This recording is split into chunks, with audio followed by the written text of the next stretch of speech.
Chairman principal PNB asset management जैसे दिग्गज संस्थानों के साथ काम करने का लंबा गहरा अनुभव ले चुके हैं और आपने मास्टर्स किया है फाइनेंस में यूनिवर्सिटी ऑफ मैनचेस्टर ब्रिटेन से और साथ ही बैचलर ऑफ कॉमर्स की डिग्री ली है कोलकाता सेंट जेवियर्स कॉलेज से। पंकज जी, बहुत बहुत स्वागत है आपका, धन्यवाद हमें समय देने के लिए।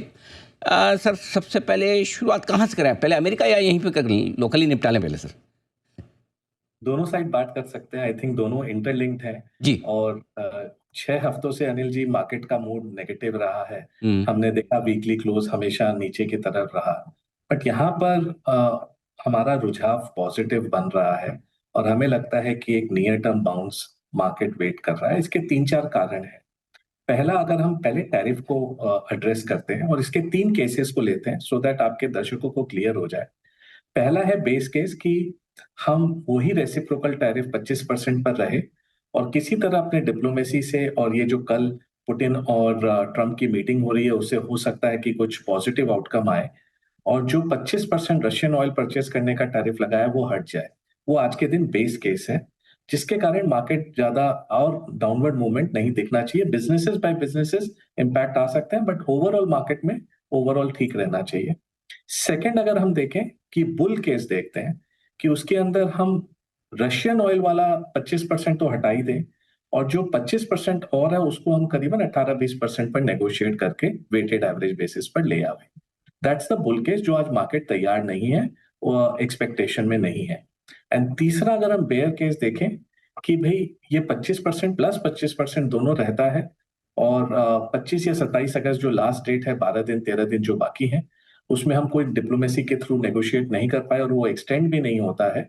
आज वो मार्केट एक्सपेक्ट नहीं कर रहा, तो नीचे हम वापस थोड़ी सी डाउनवर्ड मूवमेंट देख सकते हैं। हमारा बेस केस है कि भाई 25% रह सकता है, वही एक्सपेक्ट करके चलें और उसमें फिर बिजनेस बाय बिजनेस को देखें कि कहां पर क्या इम्पैक्ट आ सकता है। तो ये अगर ये 3 आउटकम में देखें तो हमें लग रहा है मार्केट कई हद तक पहला जो बेस केस है उसको फैक्टर करके आगे बढ़ रहा है। जब ये एक्चुअल रिजल्ट होगा तो market buy on rumour sell on news वाला जो होता है, या उल्टा जो आप कर सकते हो वो हो सकता है। तो पहला तो ये टैरिफ को रिलेटेड है और हमें लग रहा है डिप्लोमेसी के थ्रू ये कहीं ना कहीं अचीव होगा। अभी मूंछ की लड़ाई चल रही है दोनों साइड में। आई थिंक कहीं ना कहीं एक मिडिल ग्राउंड हमें मिलेगा, ये उम्मीद है। सेकंड, अगर हम आते हैं मार्केट को लेके, तो काफी सालों बाद ये पहला बार हुआ है कि अप्रैल के लो से इमर्जिंग मार्केट बहुत बेहतरीन प्रदर्शन किया है। इंडिया को छोड़ के बाकी सारे इमर्जिंग मार्केट ने काफी अच्छा किया और वो इंडेक्स ने इंडिया को करीबन 18% से आउट परफॉर्म किया है।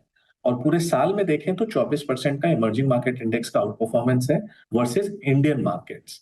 नॉर्मली इंडियन मार्केट्स 3-4% बेटर करते हैं, लेकिन ये कहीं ना कहीं भाव में ग्रोथ कंसर्न्स और बाकी मार्केट बेटर करना आई थिंक भाव में कहीं ना कहीं आया हुआ है।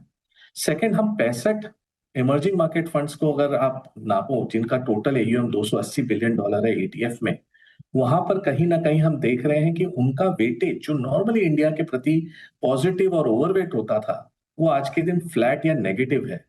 तो एफआईज की पोजीशनिंग इंडिया में आज के दिन बहुत हल्की है और थोड़ा भी कहीं पॉजिटिव न्यूज आया तो ये शॉर्ट कवरिंग काफी बड़ी आ सकती है और एफआई अपना एलोकेशन बढ़ा सकते हैं। आज वो पैसा कहाँ लेके गए?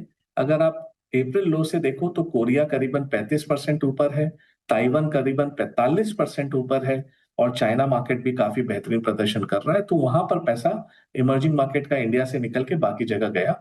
और अगर थोड़ा ग्रोथ पिकअप जो हमें लग रहा है सितंबर तिमाही से आना चाहिए, क्योंकि बेस लो रहेगा, इलेक्शन की स्पेंडिंग नहीं हुई थी, इलेक्शन के बाद स्पेंडिंग नहीं हुई थी, इकोनॉमी स्लो डाउन था अगर आपको याद हो सितंबर तिमाही में। तो हमें लग रहा है सितंबर तिमाही के बाद ग्रोथ के नंबर्स करीबन अर्निंग्स ग्रोथ डबल डिजिट में हमें दिखने चाहिए, जो आज के दिन 6-7% के आसपास, अभी अर्निंग सीजन आज खत्म हो रहा है, वो वहां पर एंड हुआ है। तो जैसे ही ग्रोथ आने लगेगा इंडिया में एफआई ग्रोथ के भारतीय बाजारों में गुरुवार की जिस प्रकार से क्लोजिंग देखने को मिली वो इतनी नेगेटिव तो नहीं थी, लेकिन एक प्रकार से देखें तो बाजार एक रेंज में ही पूरा कारोबार करता हुआ नजर आया। अब सोमवार के लिए यानी कि कल के लिए काफ़ी इम्पोर्टेंट डे रहता हुआ नजर आएगा, क्योंकि 70 से 80 पॉइंट की रेंज में ही गुरुवार का दिन समाप्त हुआ।